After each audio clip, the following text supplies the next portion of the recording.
Welcome into the Locked On Knicks podcast. Gavin Shaw, Alex Wolf, and we are wrapping up our thoughts on the Donovan Mitchell discussion until, Alex, we throw it, we lock it in a vault, we throw it in the Hudson River, let it sink to the bottom, and never talk about it again. But before that, people got to get your take. Well, and we never talk about it again unless the Knicks end up catastrophically failing and the Cavs win the championship this year. No, but we're going to finish up the discussion talking about what we think this means from the Knicks front office, how they value the young guys, where they go from here, all kinds of big things coming up next on Locked On Knicks.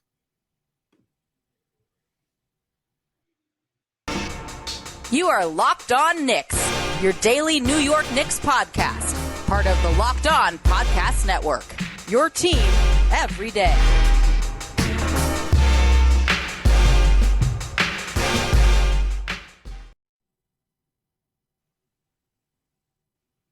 You are Locked On Knicks, your daily New York Knicks podcast. We want to thank you for making Locked On Knicks your first listen today and every day. We're now available on all possible platforms, including on YouTube. So if you haven't checked us out on YouTube yet, please go do so. Throw us a subscription. We'd love to get up to 4,000 by the start of the season. But hey, who's talking to you? I am Gavin Shaw, a play-by-play broadcaster. He is Alex Wolf, editor-in-chief of the greatest Knicks website out there, The Strickland.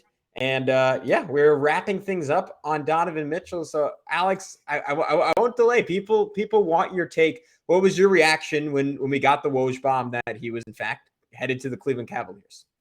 Well, I was in the midst of like one of the most chaotic day job work weeks that I've had in a while. So you were gracious enough to handle the duties that day. When I first saw it, I was like, ugh, today of all days. That was my first thing. But then after that, I was like, I don't know. I mean, honestly, I didn't take it hard. Let's put it that way. I wasn't like, oh my God, I'm going to cry myself to sleep tonight, and I'm questioning everything about the Knicks and whatever, because I thought that trade package was pretty up there. Like, it was definitely on the high end of what I would have felt comfortable giving up if I was the Knicks, right? Like, I think the picks are easy enough to match up, but players, it's a little harder to say like, okay, well, what would have been the Knicks equivalent value of like Sexton and Markkanen, and I don't entirely know the answer. And Ajbaji, which is another a guy they just drafted. So it's like the Knicks. I don't know if they were going to give up an equivalent package to that. What does it look like on their end? Is it quickly Toppin and Grimes? Like, I mean, if it was all three of them plus 3 unprotected picks and the 2 pick swaps that are unprotected, I mean, I would have been sitting here going like, well, this better work out, because that's a lot to give up for Donovan Mitchell. And that was definitely, I would have been talking myself into it as, a Knicks fan. But, I actually love it from the Cavs side of things. I think they made a really smart move. Like in the series that we just concluded, where we were drafting all the teams in the NBA for how we view their futures for the next 10 years, I took the Cavs and I was like, I couldn't decide if it was a reach or if it was just the right spot. And you and Marcus were like, no, we're super high on them too. And I was like, yeah, I mean, they're kind of sneakily like right on the cusp here, aren't they? Like they have 2 guys that made the All-Star team this past year. They, were in the playoffs, or in the play-in rather, had like a really hot start to the season and kind of fell off a bit. I mean, a player like Donovan Mitchell makes it so, you're kind of fall off proof in a way. If you have a guy that's that good of a scorer, that's that good of an engine of a team, that you're going to get like 25 points night in and night out from him, and he's going to be able to kind of carry your team in that way. So I think it was really smart for them. I think it was, it was a big price for them, to be clear. It was a big price for them, just like it would have been a big price for the Knicks. But I think ultimately I felt really comfortable with it, because from the Knicks perspective, I guess I should say, because I don't think the Knicks are there. The Knicks, the Cavs maybe become a dark horse championship contender this year if things really pan out. The Knicks would have been, playoff team probably solidly if they had made that same deal. Like I just said, if the cost was ultimately like their 3 young guys, their 3 top young guys other than RJ Barrett and 3 first-round picks and all that, I mean, they probably would have made the playoffs. I don't think that they necessarily would have been there, in the conversation to advance further than that this year necessarily, or maybe the second round, but that's about it. But they would have really severely depleted their resources going forward to make the team better enough around Mitchell, RJ, Brunson, and I guess Randall and Mitch to, really make that trade work. And so I don't fault them at all. I actually kind of applaud Leon Rose for putting his line in the sand, and good for Danny Ainge too, that he actually managed to find another team that was willing to give him what he wanted. In a weird way, everybody sort of got what they wanted here. The Knicks obviously don't get Mitchell, but they also didn't part with the guys that they, didn't feel comfortable parting with, and now get to go into this season with a very youth-laden team that is going to have a lot to prove. But, if they do prove it, then if this same sort of scenario becomes available by the trade deadline or by next summer, maybe Emmanuel Quickly, Obi Toppin, Quentin Grimes have played themselves into a position where you wouldn't have to give up all three of them to make a deal like this happen. And you get to keep one or two of them because one of them has played themselves into that conversation of like, maybe this guy could be a star someday. More so than right now, where it seems like their perceived value is just kind of a big question mark because they haven't played enough. So yeah, I slept totally fine all weekend. This wasn't keeping me tossing and turning at all. And, I like what the Knicks did as far as holding pat. And I also love what the Cavs did as far as making a move. Like I think both teams kind of did what was best for them at that moment. Yeah, I hear you on that. I think there is a reason the Utah Jazz prioritized the New York Knicks in these discussions for so long, despite reports from maybe some iffy reporters that the Jazz did this in part to spite the Knicks. There's a reason the Knicks were the priority, and that's because I think at the end of the day, at least from my very biased perspective, the Knicks' young assets were better than what Cleveland ultimately gave Utah. Obviously, Colin Sexton has a much better NBA resume than anyone the Knicks could have traded. I think I would still maybe slightly prefer the Knicks young guys over him. And that's indicated by the fact that Sexton just did not have much of a market this summer, despite the remarkable statistical season he put up in 2020/21. I mean, I view him as an asset, like as a better version of a Julius Randle, where he had this one amazing season. But for Sexton, unlike with Randle, it didn't really translate to winning in any meaningful way. But the Knicks assets, like the Knicks couldn't sell them for what they're worth because they didn't play those guys last year, and they really failed to maximize what they could have been as tools in a trade because of that. But we don't have to harp on that specifically. Alex, I kind of want to get your take on some of the proposed deals that were out there and how they reflect both on just the front office in terms of decision makers and how they reflect on the front office in terms of how they view the young guys on the Knicks. Because we got that like perhaps the most fascinating and weirdest and mouth-dropping tweet from Woj was the one that came hours later about what the Knicks' initial offer for Donovan Mitchell allegedly was, which was RJ Barrett, Obi Toppin, Mitchell Robinson, and 3 first-round picks, which blows away the Cavs offer, blows away the Knicks offer we've heard, and reflects that I'm hearing of late that after initial reports that RJ was not on the table and the Knicks were like, no, this is a guy we ride or die with.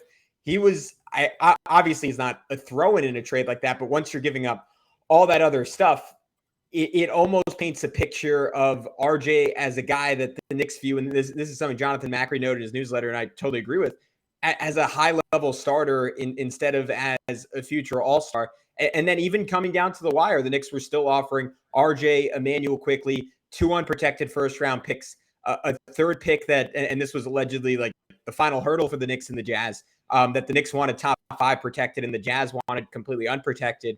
But there is a sentiment from some in the fan base, and I think I put myself in this category, that the Knicks were almost going to give up too much in a Mitchell trade, even without having the opportunity to top the Cavs offer. Yeah, I will address that in just a sec. I do just have to let everybody know a great decision that there's no need to mull over is to go ahead and get some Built Puffs for yourself. If you haven't tried Built Bar Puffs yet, you're really depriving yourself of one of life's greatest joys. And guess what? There is a new flavor. Are you ready for it? It's delicious, indulgent cookie dough covered in chocolate. That's right. Built has done it again.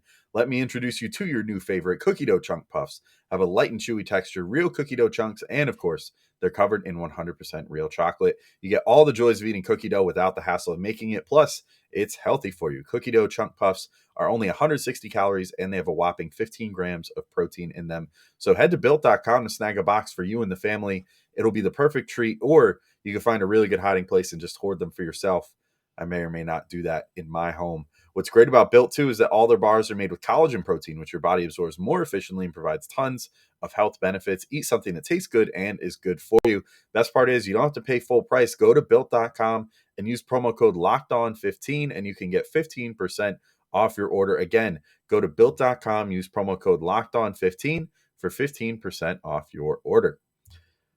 All right, Gavin. So to get into what you brought up to end that first segment, yeah, I am kind of with you. Like, but again, I wonder. Well, I don't know.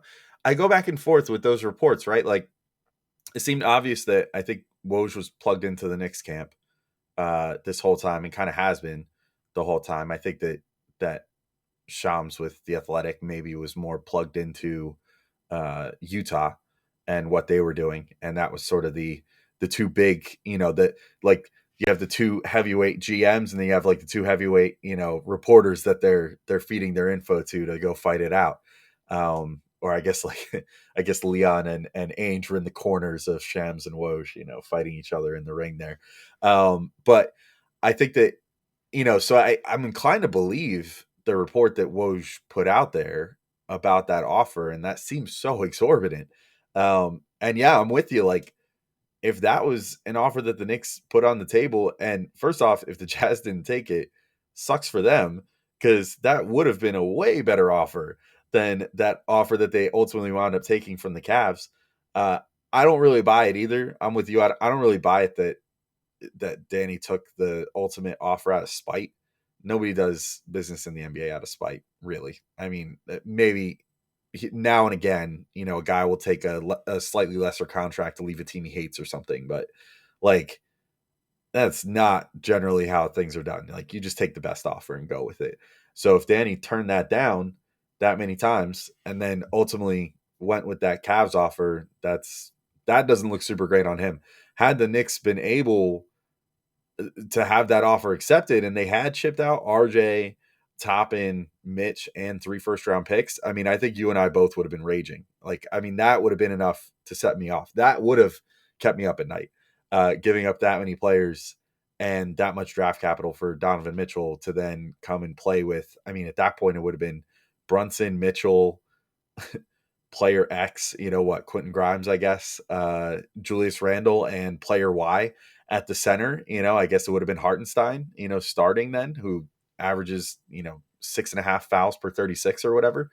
Not great. That wouldn't have made me very happy. So it's tough. It's tough to read because, ultimately the final decision reads like the Knicks very much value their young players and are not going to part with them except for in extreme circumstances where they think that there's a great deal to be made. But if that reporting is to be believed, then maybe they just kind of got safe from themselves in a way by Danny Ainge. I don't know when we're going to see a payoff on that, on which of those two sentiments is correct, whether they're overprotective or underprotective over their youth. I guess it's going to take whenever the next star becomes available, because that might be the point where we see potentially, especially if the Cavs end up doing really well this year, the next time a star becomes available, that might finally be if Dolan is going to resurface after 10 years of inactivity, like a dormant volcano. It would probably be when the next star becomes available and the Knicks are in another, game of chicken with another GM. That might finally be the time where Dolan steps in and says, like, no, put whoever on the table. We're not going to miss this time because we missed out last time. And that might be when we see this deal go down, or maybe we'll be proven, that the side that says that Leon is very protective over the kids will be proven right. And that'll be the result. I don't know. It's going to be interesting to see how it all goes, though. Yeah. I mean, I think when looking at all of this, where I start is RJ Barrett. I mean, our guy, Mark Berman, went on the Streets Are Buzzing podcast and talked about a lot of this. And he threw out there that there was some dissonance in the Knicks front office over re-signing Barrett, because there were quite a few people, or at least multiple people, who wanted to put Barrett in the trade for Mitchell. And that is another area that is interesting coming out of his. I mean, Yaron Weitzman had that whole piece about how, like, unlike in the past, the Knicks are actually picking up the phone now when other teams call. But oftentimes other teams don't know who to talk to. And it seems like Leon Rose, the former Timberwolves executive that the Knicks brought on late in the regular season, was handling a lot of these negotiations. It seems like at points Brock Aller was the point guy. It seems like Leon Rose is still the person in the room who makes the final decisions. But there are some signs of this front office that I think, by and large, Alex, you and I, and just about everyone I've talked to and heard from, have lauded throughout this process and said, wow, holding firm. They know they have leverage. They're taking advantage of that leverage. And to your point, credit to Danny Ainge for cutting in and saying, no, you don't. I can find another team. And he did. But if the front office, if this had truly been a product of the front office saying, hey, we know we messed up last season not playing these young guys, but we think they're going to be really, really good. And if you're asking for 3 unprotected future picks, like we're not giving you all of them, that would have been one thing. But it's pretty clear, like what ultimately made this trade fall apart. And this is another note from Macri, and another area where I totally agree with him, is that both sides valued the same thing. The Jazz wanted unprotected future picks, and the Knicks did not want to give up unprotected future picks. And it felt like the negotiations over your RJ Barrett's, Emmanuel Quickley's, and Obi Toppin's, and to a lesser degree, Quentin Grimes, because there's still reports out there that he was never on the table, or was only on the table in very specific configurations, that these guys were all expendable to one level or another. And if that is truly the case for the New York Knicks, I guess what I'm left asking is, where are we in this rebuild? That obviously 2 years ago looked, I mean, the vibes were immaculate, to quote the newest Nick, Jalen Brunson, in 2021. It felt like everything was going the right way. It felt like this team had captured the attitude, the culture, the heart of this city, and that they were on a trajectory that was only going up. And as much as last year was a smack in the face, there were bits of brilliance in that guys like Emmanuel Quickley and Obi Toppin certainly didn't play perfect basketball. And there were points last season, large stretches last season, where I was extremely frustrated with both of them. But when they were on the floor, the Knicks did really well. And RJ Barrett, the second half of last year, was by and large brilliant. Even if he was the least efficient guy in the NBA at doing it. At the age of 21, he was carrying an NBA offense, which is pretty incredible. But you walk away from all this saying, if you gave Leon Rose truth serum, and you probably would have to hold a gun to his head to get him to go talk to the media, he would come out and tell everyone, yeah, I think RJ is going to be a really nice player. I think on a really good team, he'll be the 3rd or 4th best guy. I think Emmanuel Quickley and Obi Toppin will be 2 of the best subs in the NBA. Quentin Grimes, we actually really like. We think he could be the 3rd best guy on a great team.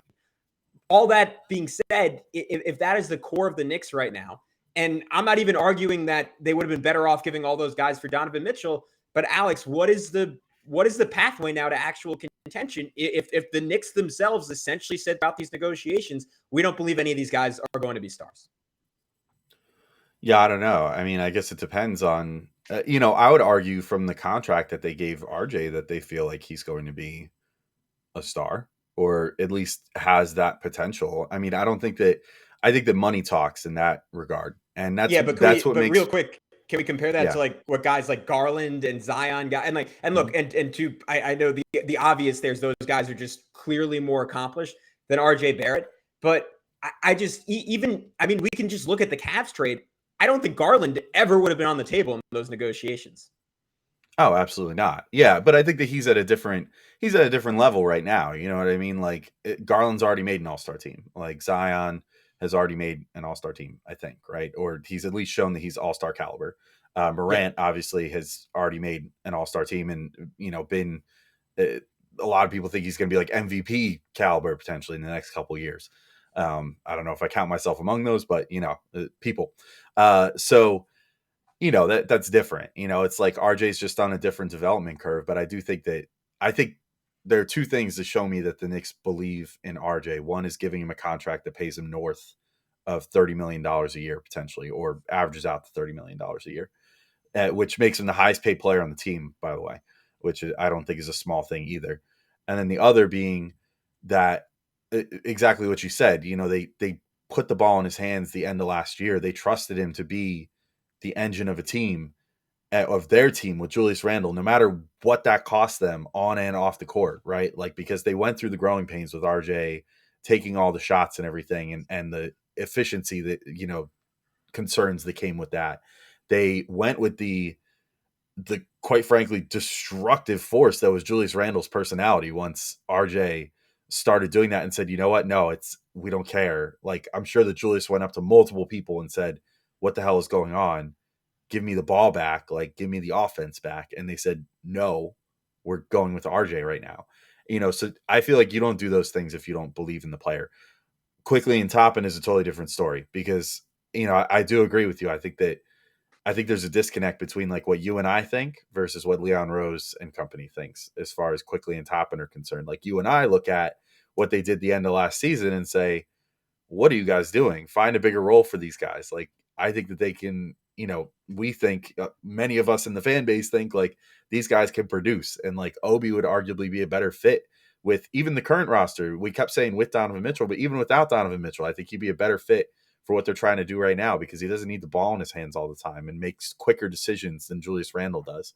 But it seems, at least right now, that the Knicks they don't really feel that, that they maybe think that there's more work to be done, or to your point, maybe in their own minds, they're just thinking, well, they're just bench players, or maybe that's just kind of how they're valued around the league, which I would not blame anyone around the league for just thinking that, because, even I'm sure, it's not like executives around the league aren't watching every game of film for a guy before they decide to try to trade for him or whatever. But, some other teams like Danny Ainge might have watched the film and been like, well, it's cool that you played them in garbage time down the last 15 games of the season, but where were they the other games? And he could say that on the phone to Leon Rose, and all Leon Rose can say is, and that's it. There's no real explanation for it, because if the Knicks, or more specifically Tibbs, thought that those guys were better, then they would have played more.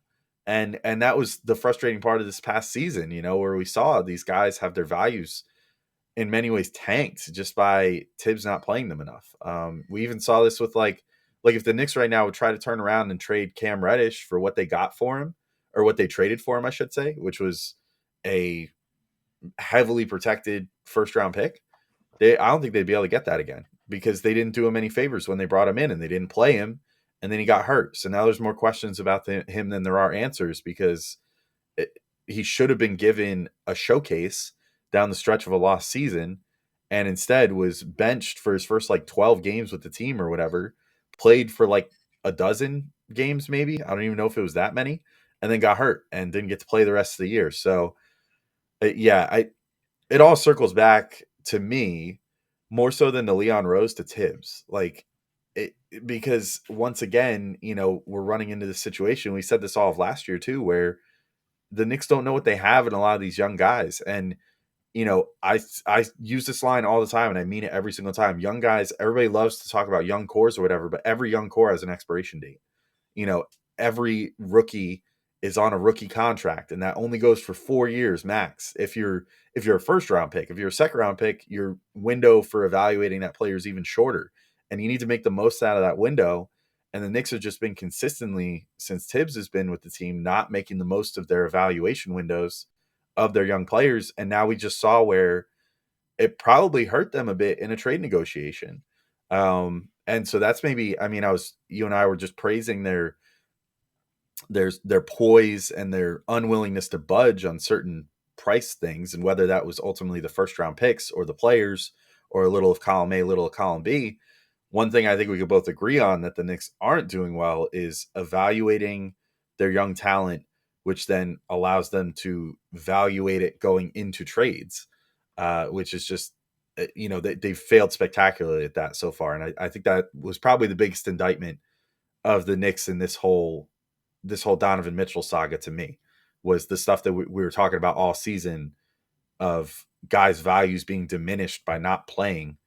And now we just saw it kind of bear fruit, where it's like Emmanuel Quickly and Obi Toppin might have starter potential, or even all-star potential, if you use them the right way and give them the opportunity to develop that.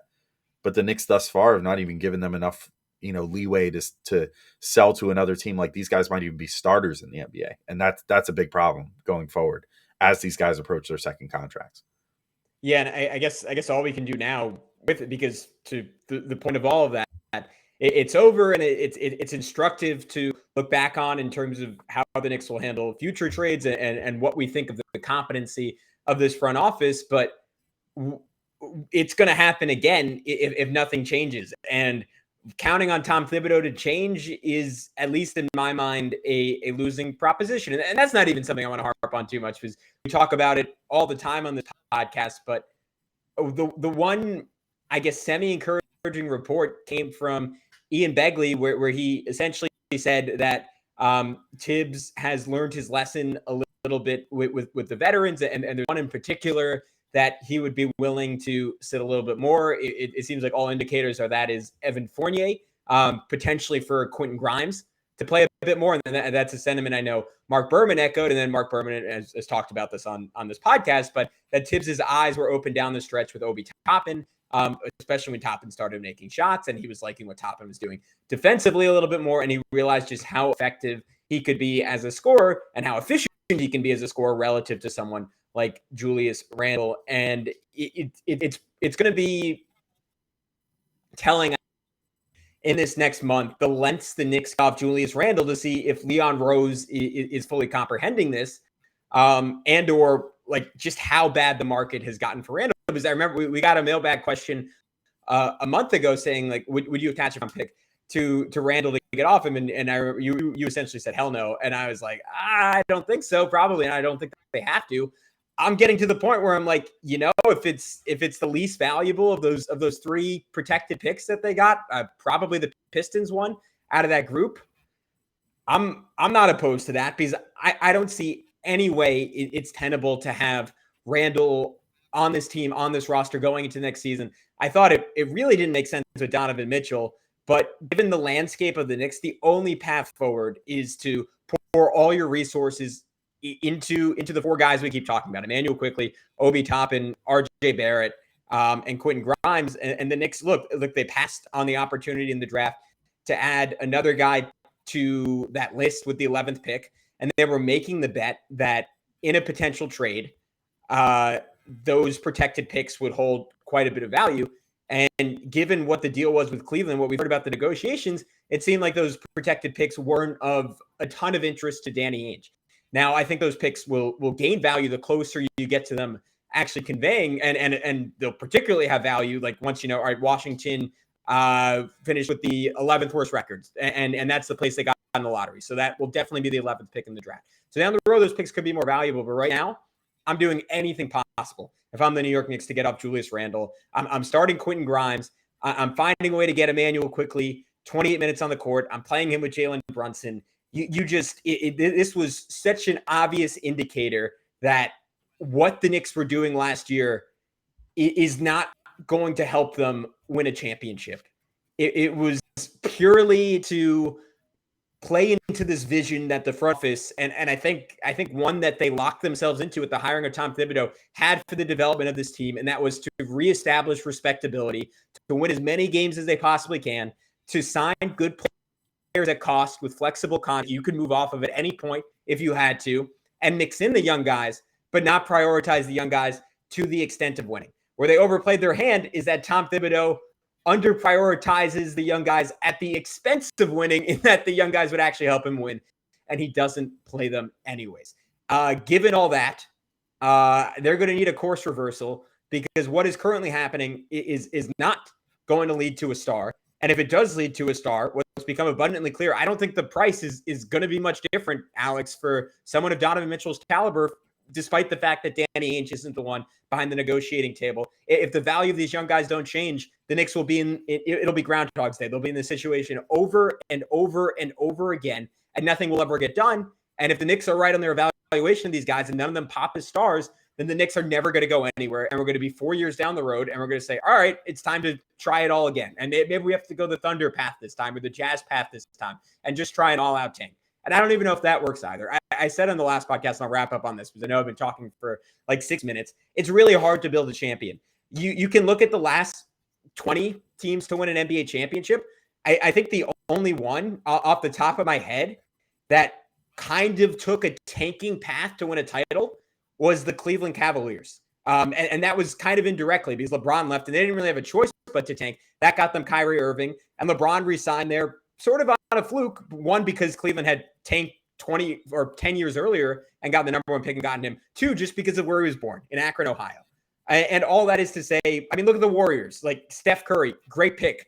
No one thought he would be what he could be. No one thought Draymond Green would be what he could be. No one thought Klay Thompson would be what he could be. And that includes the Warriors. I say that to say there is no one path. And I think the best case scenario for the Knicks now is something along what the Raptors did before they won in 2019, where they established respectability. I saw someone make this analogy on Twitter. You could have a Kyle Lowry and an Emmanuel Quickley. You could have a DeMar DeRozan and an RJ Barrett, and you find your way to start winning. All of a sudden, you only have to make that one move, and maybe the opportunity props up for the Knicks to make that swing. I'm not, and I don't think you're saying, I don't think anyone who covers this team is saying that they have it all figured out, because it's really, really hard to win big in the NBA. All I know is another season of not prioritizing these young guys is totally untenable. Yeah, I'm with you. And I mean, for the Knicks, before they even start thinking about championships, they got to think about, like, how do we make the playoffs 2 years in a row? Or, like, how do we make it to a second round for the first time? And it's going to be 10 years this coming year. It's just crazy to think about 2012, 13. So long ago. Already 10-year anniversary this coming season. So, it's like, those are the things you got to think about first if you're the Knicks. And the way to do that is, as you said, not to run on the treadmill here. And I mean, I think they did do something good in at least the front office in moving off of Alec Burks and Nerlens Noel, even if that was ultimately just to sign Brunson. I think that at least signifies, like, okay, those are 2 of Tibbs' favorite players, ship them out. If they keep Julius Randle here, we got to see something different out of him to start the year. Or else, honestly, if he comes out and he's like actively sabotaging the team, hijacking the offense, dogging it on defense, like we saw to close last year, to open this season when you should be reinvigorated and like ready to come out and contribute, then I think my mentality would shift and align more with what you said there a second ago, Gavin. Like, then it's time to get rid of him. I don't care if it takes a first round pick. And, if it's one of those protected first rounders you attach to him and you take back just some teams, salary flotsam to make it happen, fine. At that point, just do it, because, you have to prioritize building something sustainable, and you can't have that if you have guys that aren't all the way bought in. Like, that's kind of always the staple of these teams that ultimately figure it out. Like we talked about a couple weeks ago with Doug Norrie, the Nets, and how their journey went. But the way that they got to even being able to sign KD and Kyrie was they had a coach that was clearly aligned with the front office, that was clearly getting something through to his players about how he wanted them to play. And you could say all you want, like, I don't think the ceiling of those Nets teams with D'Angelo Russell and Jared Allen, even if they would have become the players that they ultimately are now, was ever going to be that high. They maybe would have been like a consistent 5-6 seed every year and, a fun team to watch or whatever that shoots a lot of threes and all that stuff. But like, I don't think they would have ever become a championship contender, but they aligned their team and set up a good foundation, and then were able to get that big guy to finish it off.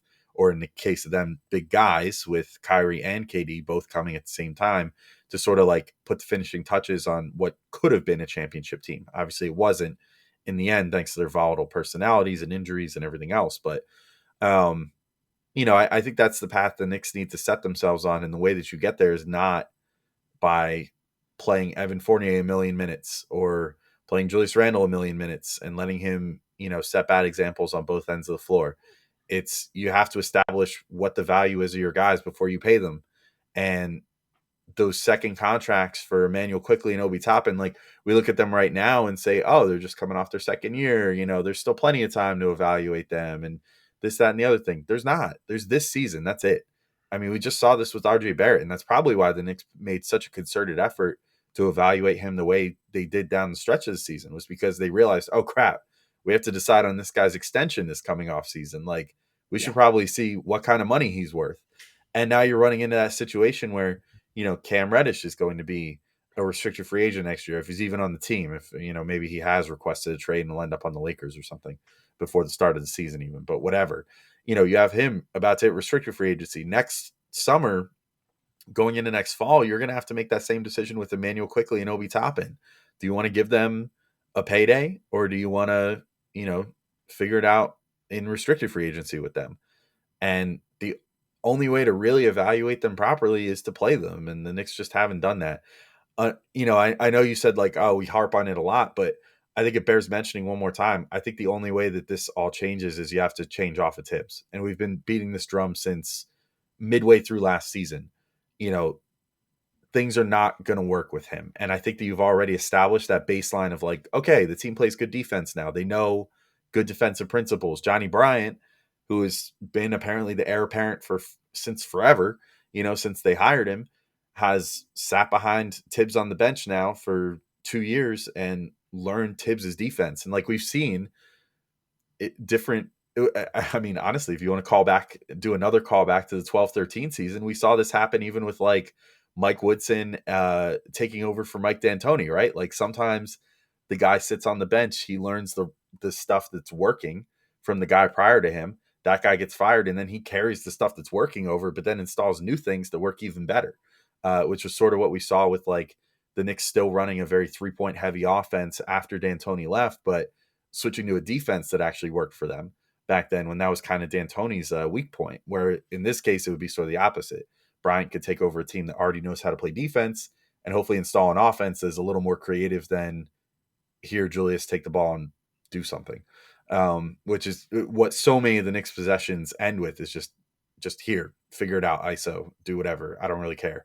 It seems like there isn't really any set at all on offense a lot of times with Tibbs, which is the whole problem. So I think that's what it's going to come down to, not just as far as play calling and stuff, but also as far as the overall philosophy and being able to try new things, which is something that Tibbs also isn't great at. I just think the front office is aligned with the coach insofar as Leon Rose and Tibbs are close personal friends. Outside of that connection, I don't think that there's too much in common between what the front office wants to do and what Tibbs wants to do at this point, or at least there shouldn't be. And so if I'm the Knicks, I would look to move on from him sooner than later. Unfortunately, it's too late now to say, okay, we're going to cut ties finally, because they went public, leaked it to reporters and stuff like, nope, he's definitely safe going into next season, all that. You can't go back on your word then, because that just looks bad around the league. But I think we've heard from like Mark Berman a couple months ago when he was on here, Tibbs might have a short leash of, I don't know, a month or two when, he starts this upcoming season. So I think that that's what it's going to come down to with the Knicks, and hopefully that they're able to pull that plug to then open up more things, hopefully allow their young players to get more burn, more exposure, and maybe even prove that they can be a good team, which is even more valuable, because then maybe you just want to build around them. And you don't even have to take a big swing or something. Maybe then you build your own Golden State Warriors or whatever. I'm not saying that's going to happen, but you know what I mean? You have to give these guys chances to figure out if you can even do that. So yeah, that's ultimately where I land on all this. I think there's just got to be, they have to be resolute in what they're doing. I give them props for not giving up the farm for Donovan Mitchell, because I think that would have been a stupid move. But if they don't want to have to be put in a position to give up the farm in the future, they're going to have to prioritize their young players. And that's where it again comes down to, are they on side A of believing fully in the young players? Or are they on side B where they were willing to trade like 4 of them for Donovan Mitchell and didn't really care about that so much as just what draft picks they were sending out? Yeah, I hope it's the former. Yeah. Yeah, I'll end on this.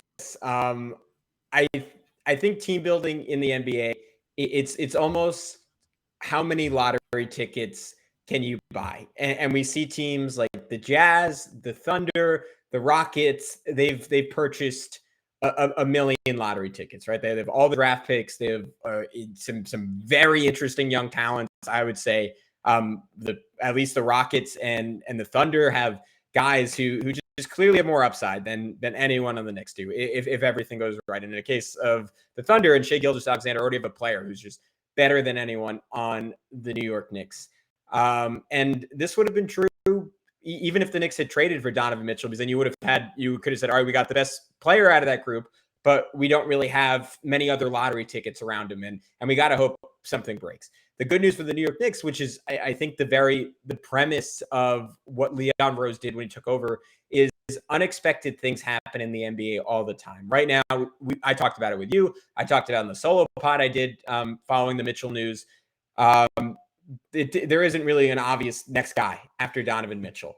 But it seems like an inevitability that one will emerge because the last 4 or 5 years of the NBA have been over and over and over again. Guys unexpectedly asking out with 3 or 4 years left in their contracts because the fact of the matter is there are a lot of good teams in the NBA, which means by its very nature, a lot of teams will disappoint. To some extent, every team outside of the NBA champion will disappoint.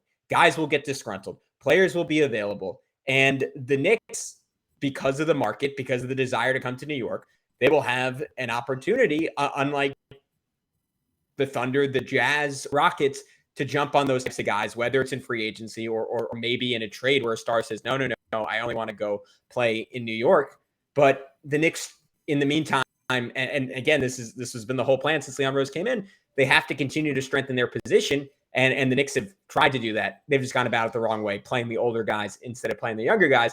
Because in playing the younger guys, you get to do two things at once. You get to win as much as you can, and you get to buy more lottery tickets. Because if Emmanuel quickly goes from a bench guy who struggled for a large portion of the year just because he didn't have any kind of consistent role to a starter who's one of the more promising young point guards in the league, that's the equivalent of adding another 1,000 lottery tickets or another 100,000 lottery tickets. I'm mixing and matching my numbers here towards eventually winning a championship. And that's ultimately the goal here, right? Or if not, to be really, really good for a really long time. It takes so much luck. But the Knicks haven't been helping themselves. There's a pretty clear path forward for them to start helping themselves. They still have all the extra picks in the world to facilitate these kinds of trades. I think the pathway is clear and simple, and we'll see if they can actually execute it. But Alex, I don't know about you. That's all I got. Yeah, I think we can wrap up on that. So thank you all for listening. I'm sure we won't be talking about Donovan Mitchell quite as much going forward, but we will still be talking about Knicks team building because it is going to be very important going forward. So we thank you all for listening and rocking with us during the whole Donovan Mitchell saga. And surely hope you'll be with us for the next saga as well. But until next time, thank you all for listening. This has been Locked On Knicks. Peace out. Talk to you all soon.